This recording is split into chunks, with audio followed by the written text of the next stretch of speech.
নমস্কার, সবাই কেমন আছো? চলে আসলাম পটল নিয়ে। পটলটা এভাবে কেটে নিয়েছি, কেটে নিয়ে একটা রেসিপি তৈরি করব। বাইরে দেখো কি ভীষণ বৃষ্টি হচ্ছে, বেরোনোই যাচ্ছে না। ঘরে বসে কি করি, কিছু তো একটা করাই লাগবে, না হলে তো পেটের মধ্যে খুসখুস করে সুসো ইন্দুর বান্দর।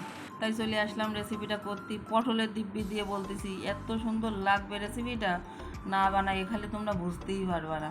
নিয়ে নিলাম একটু বেসন, তার মধ্যে চালের গুঁড়ো, তার মধ্যে কালো জিরে, লবণ, হলুদ, তার এক আটটার পিঠির ঘরে দিয়ে দিয়েছি রসুন বাটা, জিরে বাটা, ঝাল বাটা, তার উপরে পিঠির ঘরে দিয়ে দিই। এবার দিয়ে জিরে গুঁড়োও কিন্তু দিয়ে দিছি, তা কিন্তু তোমাকে করলাম না। এবার দিয়ে ওর মধ্যে ডুবোই দিচ্ছি, দিয়ে সব স্নান করাই নিয়ে উঠোই নিয়ে এসে দিয়ে দিলাম করার পরে, যাতে পিঠটা একটু টানপিন করিয়ে নেয়, নাহলে শীত লাগবেন না ওকে।